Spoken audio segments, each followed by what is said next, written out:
മനുഷ്യരെ സൂക്ഷിച്ചു കൊള്ളുവിൻ. അവർ നിങ്ങളെ ന്യായാധി സംഘങ്ങൾക്ക് ഏൽപ്പിച്ചു കൊടുക്കും. തങ്ങൾ സിനഗോഗുകളിൽ വച്ച് അവർ നിങ്ങളെ മർദ്ദിക്കും. നിങ്ങൾ എന്നെ പ്രതി നാടുവഴികളോട് രാജാക്കന്മാരോടും സന്നിധിയിലേക്കു നയിക്കപ്പെടും. അവരുടെ വിജാതികളുടെ മുമ്പാകെ നിങ്ങൾ സാക്ഷ്യം നൽകും.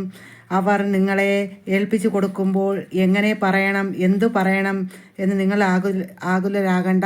നിങ്ങൾ പറയേണ്ടത് ആ സമയത്തു നിങ്ങൾക്ക് നൽകപ്പെടും. എന്തെന്നാൽ നിങ്ങളല്ല നിങ്ങളുടെ കൂടെ നിങ്ങളുടെ പിതാവിൻ്റെ ആത്മാവാണ് വസിക്കുന്നത്. എൻ്റെ ചെല്ല മക്കളെ, ഈ സ്വരത്തിൽ ഈ ഇതിൽ പറയണ പോലെ എല്ലാം നടക്കും മക്കളെ. അതത്രയ്ക്ക് സത്യമാണ് എൻ്റെ ചെല്ല മക്കളെ. അതാണ് അമ്മ പറയാൻ ആഗ്രഹിക്കണം. പിന്നെ എൻ്റെ ഇന്ന് വിശുദ്ധ ഗോൺസലോൺ ഗാർഗിയ ഒരു പെണ്ണ് എന്തായി, പ്രവാചക ഒരു ഗാർഗിയ ഇന്ന് ഒരുപാട് പീഡനങ്ങൾ അനുഭവിച്ച്, എന്നുവെച്ചാൽ അവൾ പ്രവാചകയായിരുന്നു. പ്രവാചകയ്ക്ക് ഒരുപാട് പീഡനങ്ങൾ അനുഭവിച്ച ദിവസം, പീഡിപ്പിച്ച് മരിച്ച ദിവസമായിരുന്നു മക്കളെ ഇന്നത്തെ ദിവസം. അപ്പോൾ അമ്മയും ഒരുപാട് പീഡനങ്ങൾ സഹിച്ചു. അമ്മ പ്രവാചകയായപ്പോൾ അമ്മയ്ക്ക് ഒരുപാട് പീഡനങ്ങൾ കിട്ടി മക്കളെ. അമ്മ ഈ വചനത്തിൽ പറയും പോലെയെല്ലാം ഇപ്പോൾ സംഭവിക്കാൻ പോവുകയാണെന്ന് വെച്ചാൽ എൻ്റെ ചെല്ല മക്കളുകളെല്ലാം അത് ഈ വചനത്തിൽ പറയും പോലെയല്ല അമ്മയ്ക്ക് സംഭവിക്കാൻ പോവും. അമ്മയും ന്യായാധിപന്മാർ മുമ്പ് എന്തേയും പിടിച്ചുകൊണ്ടൊക്കെ ഇട്ട് കൊടുക്കും. ഈ വചനത്തിൽ പറയും പോലെല്ലാം സംഭവിക്കും. എൻ്റെ സ്നേഹ ബഹുമാനമുള്ള ലിയോ 14 മാർപ്പാപ്പ, എൻ്റെ ബഹുമാനമുള്ള എൻ്റെ പിതാവ്, എൻ്റെ ബഹുമാനമുള്ള എൻ്റെ എല്ലാ പൊമ്മക്കളെ, എൻ്റെ ചെല്ല ആമക്കളെ, എല്ലാ മക്കൾക്കും നിങ്ങൾ സുഖമായിരിക്കണേ, നിങ്ങൾ ഹാപ്പി ആയിരിക്കണേ, നിങ്ങൾ സന്തോഷമായിരിക്കണേ. അമ്മ പറഞ്ഞ ഈ വചനത്തിൽ പറയും പോലെ അമ്മ ഒരു പ്രവാചകയാണ്. അമ്മ പറയും പോലെ ഇതിൽ പറയും പോലെ എല്ലാം നടക്കും. ഇവിടത്തെ നമ്മളെ സിനഗോഗ് എന്ന് പറയുന്ന പള്ളിയെ പൊളിക്കാൻ പോവുകയാണെന്ന് വെച്ചാൽ നമ്മളെ ഗസമൻ തോട്ടം. അമ്മ ഗസമൻ തോട്ടം എന്ന് പറയുന്നത് വെച്ചാൽ വൈദികൻ രക്തം ചിന്തി വേർത്ത് എൻ്റെ മോൻ യേശുവായ മോൻ രക്തം വേർത്ത ഗസമൻ തോട്ടം. അപ്പോൾ ആ ഗസമൻ തോട്ടം എന്ത് ചെയ്യണു, വലിയ ഗസമൻ തോട്ടമാക്കാൻ പോകണമെന്ന് വെച്ചാൽ എൻ്റെ നാട്ടിലെല്ലാ മക്കൾക്കും ഓടി വരാം. ഇപ്പം നിങ്ങൾ വരണോ? ഇപ്പം നിങ്ങൾ വരല്ലേ? വന്നാൽ നിങ്ങൾക്ക് ഇരിക്കാനോ വിശ്രമിക്കാനോ ഒന്നും ഒരു സൗകര്യമില്ല. ഇവിടെ ഒരു ചെറിയ പള്ളിയാണ്. അപ്പോൾ അതുകൊണ്ട് ഇത് എൻ്റെ പിതാവ് പറഞ്ഞിരിക്കുകയാണ് വലിയ പള്ളിയാക്കാൻ. അപ്പോൾ ഇത് വലിയ പള്ളിയാക്കാൻ കരുതി അവർ ശ്രമിക്കുകയാണ്. ഇവിടെ നിന്ന് എല്ലാവരും ഈ അമ്മ പറയണ കഥ സത്യമാണെന്നൊക്കെ പറയാൻ കരുതി എല്ലായിടത്തും വരും ആളുകൾ. എന്നുവെച്ചാൽ ഇവിടെ അമ്മയെപ്പോലെ വാട്സപ്പൊക്കെ നിറയെ പേര് ഗൾഫിലും ബന്ധുക്കൾക്കൊക്കെ ഒത്തിരി പേര് മെസ്സേജുകളൊക്കെ ഇട്ടുകൊണ്ടിരിക്കുകയാണ് ഈ ത്രേസ്യാപുരത്തെ പള്ളിയിലെ കാര്യങ്ങളെല്ലാം. അപ്പോൾ അത് ഇവിടെ നടക്കണതെല്ലാം സത്യമാണ് മക്കളെ. അവരും സാക്ഷ്യങ്ങളായിട്ട് വരും എൻ്റെ ചെല്ല മക്കളെ.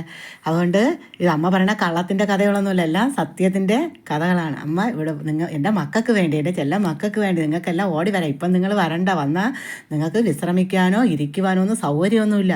അതുകൊണ്ട് വലിയ പള്ളിയാക്കുകയാണ്. ഈ പള്ളി വലുതാവുകയാണ് മക്കളെ. വലിയ പള്ളിയാക്കിയിട്ട് മക്കൾക്ക് എല്ലാവർക്കും വരാം.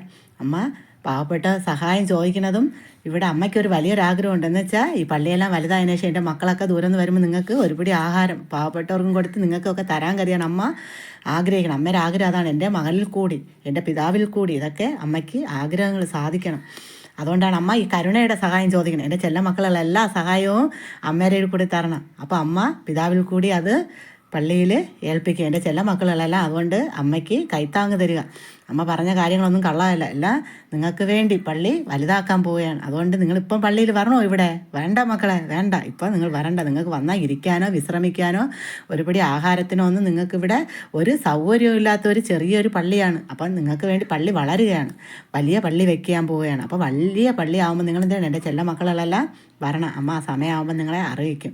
പള്ളി വളരാൻ പോവുകയാണ്, വലിയ പള്ളി വെക്കാൻ പോവുകയാണ്. എന്നിട്ട് നിങ്ങൾക്ക് വിശ്രമ സ്ഥലവും ഇവിടെ വയ്ക്കും.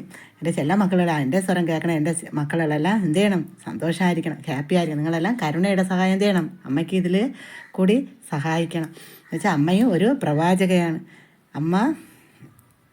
അമ്മയും ഒരു പ്രവാചകയാണ്. ഇതിൽ പറഞ്ഞതുപോലെ അമ്മയും സമയം വരും, അമ്മയും വിധിക്കുവാൻ കൊണ്ടുപോകും. അപ്പോഴമ്മയ്ക്കും പിതാവിൻ്റെ ആത്മാവാണ് അമ്മയിലുള്ളത്. അപ്പോൾ അമ്മയ്ക്കും അതൊക്കെ പറയാനുള്ള അപ്പോൾ എല്ലാം തരും. അതങ്ങനെ തന്നെ മക്കളെ, അങ്ങനെ തന്നെ സംഭവിക്കും. അത്രയ്ക്ക് ഭയങ്കര ശക്തമാണ് വചനം. അമ്മയെ എവിടെ പിടിച്ചുകൊണ്ട് പോയാലും അമ്മയ്ക്ക് അത് പറയാൻ പറ്റും. അത്രയ്ക്ക് ശക്തമായിട്ട് അമ്മയുടെ കൂടെ ദൈവമുണ്ട് മക്കളെ. അത്രയ്ക്ക് അമ്മ പറയാണ് ശക്തമായിട്ട്. എൻ്റെ ഈ ഗസമൻ തോട്ടത്തിൽ അമ്മയ്ക്ക് എല്ലാത്തിനും കാവൽ നിന്ന ദൈവം, കാൽ വഴുതിയപ്പോൾ താങ്ങിയതാര്? ദൈവം. എൻ്റെ മക്കൾ അത്രയ്ക്ക് അമ്മയ്ക്ക് വിശ്വാസമാണ്. ഈ പ്രവചിക്കാൻ കഴിവുള്ള അമ്മയ്ക്ക് അത്രയ്ക്ക് വിശ്വാസമാണ് മക്കളെ, എൻ്റെ മക്കളല്ല. അതുകൊണ്ട് സമയമാകുമ്പോൾ നിങ്ങൾക്ക് ഇവിടെ വരാനുള്ള അവസരങ്ങൾ എല്ലാ മക്കൾക്കും, എൻ്റെ കത്തോലിക്ക സഭയെ എല്ലാ മക്കൾക്കും, കത്തോലിക്ക സഭയിലുള്ള മക്കൾക്കും എല്ലാ മക്കൾക്കും വേണം, ആഗ്രഹിക്കുന്ന മക്കൾക്കെല്ലാം ഈ ത്രേസ്യാപുരത്തെ ഗസമൻ തോട്ടത്തിൽ നിങ്ങൾക്ക് വരാനുള്ള അവസരങ്ങളെല്ലാം അമ്മ ഒരുക്കി തരും. നിങ്ങൾക്ക് വേണ്ടി തന്നെ മക്കളെ വലിയ പള്ളിയാക്കാൻ പോകണമെന്ന് വെച്ചാൽ എല്ലാവർക്കും ഇരിക്കാനും എല്ലാവർക്കും ഇരിക്കുകയാണെന്ന് വെച്ചാൽ വിശ്രമിക്കുവാനും എല്ലാത്തിനും. അപ്പോൾ അതിനൊക്കെ സൗകര്യങ്ങൾ ഒരുക്കിയതിന് ശേഷം എൻ്റെ മക്കൾ ഇവിടെ വരണയാണ് നല്ലത്. അതല്ലേ നല്ലത്, അതാണ് നല്ലത് മക്കൾ. അല്ലെങ്കിൽ നിങ്ങൾക്ക് അലച്ചിലുണ്ടാവും, നിങ്ങൾക്ക് ബുദ്ധിമുട്ടുണ്ടാവും, നിങ്ങൾക്ക് അതാണ് ഇരിക്കാനൊന്നും ഒരു സൗകര്യം ഇല്ലാതെ നിങ്ങൾക്ക് ബുദ്ധിമുട്ടുണ്ടാകും. അതാണ് അമ്മ ഇപ്പോഴും വരണ്ട. നിങ്ങൾക്ക് സമയമാകുമ്പോൾ നിങ്ങളെ ഇങ്ങോട്ട് കൊണ്ടുവരാം. നിങ്ങൾക്ക് നാട് മൊത്തം എല്ലാവർക്കും വരാം മക്കളെ, ഇവിടെ വരാം. അതിനുള്ള സൗകര്യമാണ് ഇവിടെ പിതാവിൽ കൂടി ഇവിടുത്തെ ദൈവത്തിൽ കൂടി എല്ലാം ഒരുങ്ങിക്കൊണ്ടിരിക്കണം. ഇവിടുത്തെ നാട്ടുകാരിൽ കൂടിയെല്ലാം ഒരുങ്ങിക്കൊണ്ടിരിക്കണം. 12 പേരെയും പ്രാർത്ഥിക്കുവാനും എല്ലാത്തിനുമൊക്കെ ഏൽപ്പിച്ചായി. അപ്പോൾ എല്ലാ കാര്യവും ആ 12 പേരും നിങ്ങൾ നാട് മൊത്തം എല്ലാ കാര്യങ്ങളും ഇവിടെ നടക്കുന്ന കാര്യങ്ങളെല്ലാം അറിഞ്ഞുകൊണ്ടേയിരിക്കും. അമ്മ പറയണ കള്ളത്തിൻ്റെ കഥയല്ല, എല്ലാം സത്യത്തിൻ്റെ കഥകളാണെന്ന് നിങ്ങൾ അറിയുക തന്നെ ചെയ്യും മക്കളെ. അതുകൊണ്ട് ഇപ്പോഴും നിങ്ങൾ വെപ്രാളം കാണിച്ച് ഓടി തിടുക്കപ്പെട്ട് വരണ്ട. എൻ്റെ മക്കൾക്ക് വേണ്ടി എന്ത് ചെയ്യണം? അമ്മ പ്രാർത്ഥിക്കണ ഒരമ്മ ഉണ്ട് ഇവിടെ. എന്നും പള്ളിയിൽ പോയി എല്ലാ മക്കൾക്ക് വേണ്ടിയും. മക്കളെന്ന് പറയുമ്പോൾ അമ്മയ്ക്ക് ഒരാളല്ല, എല്ലാവരും. അമ്മയാകുമ്പം നിങ്ങൾക്കെല്ലാം അമ്മയായെങ്കിൽ ഞാൻ എല്ലാവർക്കും പ്രാർത്ഥിക്കാൻ അമ്മ കടപ്പെട്ടവളാണ്. എൻ്റെ മക്കളല്ല, നിങ്ങളെല്ലാം സന്തോഷമായിരിക്കണം. നിങ്ങളെ കുടുംബം മക്കളെ സ്നേഹിക്കുക. മക്കളെ സ്നേഹിക്കുമ്പോൾ അതിലൊരു വലിയൊരു വളർച്ചയുണ്ട്. നിങ്ങളെ കുടുംബത്തെ സ്നേഹിക്കുക. കണ്ണുനീരില്ലാത്ത കുടുംബം ഇല്ല മക്കളെ. എല്ലാവരും കണ്ണുനീരുണ്ടെങ്കിലേ ദൈവം നമ്മളെ കണ്ണുനീര് തുടക്കുകയുള്ളൂ.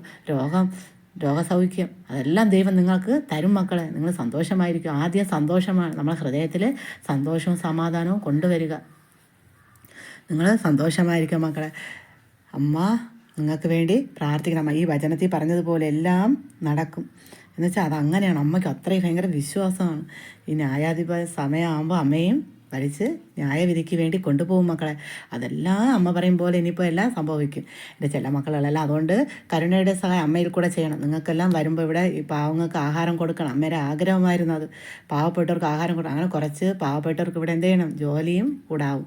എൻ്റെ മക്കളെ നിങ്ങളെല്ലാം സന്തോഷമായിരിക്കും. അപ്പോൾ ദൂരെ എന്ന് പറഞ്ഞാൽ മക്കൾക്കെല്ലാം എന്ത് ചെയ്യും? ആഹാരം കഴിച്ച് സന്തോഷമായി സമാധാനമായിട്ട് ഇവിടെ നിന്ന് പോവാം. അല്ലെങ്കിൽ പറഞ്ഞാൽ നിങ്ങൾക്ക് ബുദ്ധിമുട്ടാണ്, അലച്ചലാണ്, ഇരിക്കാവുന്ന സൗകര്യമൊന്നും ഇല്ലാത്തൊരു ചെറിയ പള്ളിയിലാണ് ഇത്രയും വലിയ അതിശയങ്ങൾ നടന്ന മക്കളെ. ഇത്രയും നല്ല അത്ഭുതങ്ങൾ ഈ അമ്മയ്ക്ക് കണ്ടപ്പോഴേ അതിശയമായി. എന്ന് വെച്ചാൽ അമ്മ പോയി കേൾക്കണതും തൊടണതെല്ലാം അതിശയമായിട്ട് അമ്മയ്ക്ക് തോന്നുകയാണ്. എന്നുവെച്ചാൽ അത്രയ്ക്ക് അത്ഭുതങ്ങൾ നടക്കണം. അമ്മയ്ക്ക് അത്രയ്ക്ക് അത്ഭുതങ്ങൾ നടന്ന പള്ളിയാണ്. ഒത്തിരി അതിശയങ്ങൾ, ഒത്തിരി സാക്ഷികളുണ്ട് ഇതിലും. ഇനിയും ഒരുപാട് കഥകളുണ്ട് അമ്മയ്ക്ക് ഇതിൽ നടന്ന അതിശയങ്ങൾ പറയാൻ, അത്ഭുതങ്ങൾ പറയാൻ. അത്രയ്ക്ക് അമ്മയുടെ കണ്ണിൽ കാണിച്ചെന്ന് യേശുവാണ് പറഞ്ഞത്. നീ പ്രവചിക്കാൻ കഴിവുണ്ടെങ്കിൽ നീ പ്രവചീര്. അപ്പോൾ എൻ്റെ പിള്ള ഇവിടെ നിന്ന് പൊയ്യ പിള്ള, എൻ്റെ പിള്ള കണ്ണുനീർ ചിന്തി. എൻ്റെ യേശു പീഡകൾ സഹിച്ച് ഒരുപാട് കരഞ്ഞു. അവൻ ഒരുപാട് രക്തം ചിന്തി, ഒരുപാട് വിഷമിച്ചു. ഇവിടെ അത്രയ്ക്ക് അവൻ പീഡകൾ സഹിച്ചു മക്കളെ. അത്രയ്ക്ക് എൻ്റെ മകൻ ഇവിടെ നിന്ന് അവൻ പോയെങ്കിലും എനിക്ക് മറക്കാനേ പറ്റണില്ല. എൻ്റെ കണ്ണുകൾക്ക് ഇതെന്ത് സംഭവിച്ചു എന്നുള്ളത് അമ്മയ്ക്ക് വിശ്വസിക്കാനേ പറ്റില്ല. അത്രയ്ക്ക് ഭയങ്കര അതിശയമാണ് ഈ പള്ളിക്കകത്ത് നടന്ന മക്കളെ. എന്നിട്ടും ഇതെല്ലാം മൂടി വയ്ക്കുവാൻ നാട്ടുകാരെല്ലാം കൊണ്ട് അമ്മയെ വായടപ്പിച്ചു. അമ്മ ഇരുന്നോ? ഇല്ല, എല്ലാ മക്കളും ഇതെല്ലാം അറിയണം, ലോകമെല്ലാം ഈ കഥകൾ അറിയണം എന്ന് അമ്മ അങ്ങനെയാണ് ആളുകളോടെല്ലാം പറഞ്ഞുകൊണ്ടിരുന്നപ്പോൾ അമ്മയ്ക്ക് കിറുക്കെന്നും മാനസികം എന്നൊക്കെ പറഞ്ഞ് ഉണ്ടാക്കി മക്കളെ. എന്നിട്ടാണ് അമ്മ യൂട്യൂബ് എടുത്ത് എൻ്റെ ചെല്ലമ്മ. അത്രയ്ക്ക് ഭയങ്കര അതിശയമാണ് എൻ്റെ ഈ പള്ളിയിൽ നടന്നത്. ഈ അതിശയം നടന്ന പള്ളിയിൽ നിങ്ങൾക്കെല്ലാം വരാനുള്ള അവസരങ്ങൾ ഒരുക്കി തരും. പള്ളിയോടുള്ള ചേർന്നുള്ളത് തന്നെ അമ്മയുടെയും വീട്. അപ്പോൾ അതുകൊണ്ട് എല്ലാ അവസരങ്ങളും നിങ്ങൾക്ക് ഒരുക്കി തരും. ദൂരെ മക്കൾക്ക് പിതാവിൽ കൂടി എൻ്റെ ലിയോ 14 മാർപ്പാപ്പ, എൻ്റെ പിതാവ്, ഇവരിൽ കൂടിയൊക്കെ എനിക്കങ്ങ് ദൂരെയും വരാൻ പറ്റും എൻ്റെ മക്കളെ. അതുകൊണ്ട് ദയവ് ചെയ്ത് ഇപ്പോഴും നിങ്ങൾ ഇങ്ങോട്ട് ഓടി ഒപ്പറാളം പിടിച്ച് വരേണ്ട ആവശ്യം ഇല്ല. എൻ്റെ മക്കളെല്ലാം എന്ത് ചെയ്യണം? സഹായം ചെയ്യണം. അപ്പോഴും നിങ്ങൾക്കും അത് ഉപകാരപ്രദമായി. എല്ലാ പാവപ്പെട്ടവർക്കും ഇവിടെ ഉള്ള കുറച്ച് പാവങ്ങൾക്ക് ആഹാരം കൊടുക്കാം. ദൂരെ നിന്ന് പറഞ്ഞ മക്കൾക്ക് ആഹാരം കഴിച്ച് സന്തോഷമായി പോകാം, വിശ്രമിക്കാം. അങ്ങനെ അതിനുള്ള സൗകര്യങ്ങൾ ഒരുക്കിയതിന് ശേഷം വേണം എൻ്റെ മക്കളെല്ലാം ഇവിടെ വരാനായിട്ട്. നിങ്ങൾ ഒപ്പറാളം ഇപ്പം കാണിക്കണ്ട. നിങ്ങൾ സന്തോഷമായിരിക്കും. നിങ്ങൾ സന്തോഷവും സമാധാനവും നിങ്ങൾക്ക് നിങ്ങളുടെ ജീവിതത്തിൽ നിങ്ങൾ തരട്ടെ. എൻ്റെ മക്കളെല്ലാം സന്തോഷമായിരിക്കണം, ഹാപ്പി ആയിരിക്കണം. നിങ്ങൾ അത്രയ്ക്ക് പീഡനം സഹിച്ചെന്ന് വെച്ചാൽ ഒരു പ്രവാചകയായ അമ്മയ്ക്ക് കൂടെ ഈ പീഡനം. അപ്പോൾ വൈദികനായ എൻ്റെ പിള്ള സഹിച്ച വൈദികൻ അവൻ പറഞ്ഞു, നിനക്ക് പ്രവചിക്കാൻ കഴിവുണ്ടെങ്കിൽ പ്രവചിക്കാൻ പോയപ്പോൾ അവിടെയും കിട്ടിയ അമ്മയ്ക്ക് ആടി ഓട്ടിച്ചിട്ടാടി. അയ്യോ, അമ്മയും 1-2 വീടുകളിൽ അമ്മ പ്രവചിച്ച് അമ്മ സൗഖ്യം കൊടുത്താലേ അമ്മ നാട് പറയുള്ളൂ, അവൾ പോയി പ്രാർത്ഥിച്ചാണ് സുഖം കിട്ടിയത്. അപ്പോൾ അതിന് വേണ്ടി അമ്മ ഇറങ്ങി തിരിച്ചപ്പോൾ അതിനും അമ്മയ്ക്ക് ഒത്തിരി പീഡനങ്ങൾ കിട്ടി. എല്ലാ കഥയും ഇനി അമ്മ വഴിക്ക് വഴി പറഞ്ഞു തരും. എൻ്റെ ചെല്ല മക്കളെ നിങ്ങളെല്ലാം സന്തോഷമായിരിക്കണേ, ഹാപ്പി ആയിരിക്കണേ. എൻ്റെ ചെല്ല മക്കളെല്ലാം കുടുംബം, ആ സ്നേഹം, നിങ്ങളെ കണ്ണീരെല്ലാം തുടയ്ക്കാൻ ദൈവമുണ്ട് മക്കളെ. ആരുമില്ല. ആരും ഉണ്ടോ? എല്ലാവരും നമ്മൾ ഒറ്റയാണ്, നമ്മളെല്ലാം ഒറ്റയാണ്. ഒരവസരം നമുക്കൊരു വേദന വരുമ്പോൾ ആരുമില്ല, നമുക്കൊരു സങ്കടം വരുമ്പോൾ ആരുമില്ല. എൻ്റെ ചെല്ല മക്കളല്ല. അതുകൊണ്ട് സന്തോഷമായി നമുക്ക് കിട്ടിയ കഴിവുകൾ, നമുക്ക് കിട്ടിയ കഴിവെന്ന് പറയുമ്പോൾ എന്തിനും നമുക്ക് ചെയ്യാൻ പറ്റുന്ന ജോലി, അതൊരു കഴിവാണ് മക്കളെ. നമ്മൾ സമ്പാദ്യം, അതൊരു കഴിവ്. നമുക്ക് ചെറിയ ജോലി ആവട്ടെ വലിയ ജോലി ആവട്ടെ, അതെല്ലാം നമുക്ക് കിട്ടിയത് നമ്മൾ സന്തോഷത്തോടെ ചെയ്ത്, നമ്മൾ മടി പിടിക്കാതെ മടിച്ചിരിക്കാതെ നമ്മൾ ഉത്സാഹത്തോടെ ഉദിച്ച് ചാടി നമ്മൾ ആ ജോലി ചെയ്ത് നമുക്ക് സന്തോഷത്തോടെ നമുക്കിരിക്കാം മക്കൾ. അപ്പോൾ നമുക്ക് എല്ലാ അനുഗ്രഹങ്ങളും ദൈവം തന്നെ ചെയ്യേണ്ട ചെല്ല മക്കൾക്ക് വേണ്ടി, എല്ലാ നാടും മൊത്തം എല്ലാ മക്കൾക്ക് വേണ്ടി അമ്മ പ്രാർത്ഥിക്കണം. ഗൾഫിലും എല്ലാ മക്കളും എല്ലാവരും എൻ്റെ സ്വരം കേൾക്കണ ഒരു മക്കൾ പോലും സങ്കടപ്പെടാതെയും സങ്കടപ്പെടാത്ത ജീവിതം ഇല്ല മക്കളെ. സങ്കടം വരും, ജീവിതമായ സങ്കടം ഉണ്ട്, കരയും കണ്ണീര്. എനിക്ക് ഇന്നലെ അമ്മ പള്ളിയിൽ പോയി ഒത്തിരി കരഞ്ഞു. എന്ന് വെച്ചാൽ അമ്മ ഈ കഥ പറഞ്ഞത് എൻ്റെ മോൻ്റെ തല വെട്ടിയാണ് കഥ പറഞ്ഞത്. അപ്പോൾ അമ്മയ്ക്ക് ഒത്തിരി സങ്കടം വന്നു. അമ്മ അവിടെ ഇരുന്ന് കരഞ്ഞു. ആ പള്ളിയിൽ ഇന്നലെ വൈകുന്നേരമായിരുന്നു പൂജ. അപ്പോൾ ഇന്നലെ അവിടെ ഇരുന്ന് കരഞ്ഞു. അപ്പോൾ കണ്ണീരില്ലാത്ത മനുഷ്യരാരെയും ഉണ്ടോ? ഇല്ല മക്കളെ, എല്ലാവരും ജീവിതത്തിലും കണ്ണീര്. ആ കണ്ണീര് വരുമ്പോൾ എന്ത് ചെയ്യും? ദൈവം തുടച്ച് നമുക്ക് നല്ല നാളേക്ക് വേണ്ടിയുള്ള നമുക്ക് ചുവടുകൾ ദൈവം നമുക്ക് തരും മക്കളെ. അത് അമ്മയ്ക്ക് വിശ്വാസമുണ്ട്. എൻ്റെ ചെല്ല മക്കൾ അത് വിശ്വസിച്ച് പ്രാർത്ഥിച്ച് ദൈവവചനമായ വചനത്തിന് നമുക്ക് നമ്മളെ ഹൃദയത്തിലോട്ട് കൊണ്ടുവരാം. എൻ്റെ ചെല്ല മക്കളല്ല. അതുകൊണ്ട് സന്തോഷമായിരിക്കണേ, ഹാപ്പി ആയിരിക്കണേ. അമ്മ നിർത്തുകയാണ് എൻ്റെ ചെല്ല മക്കളെ.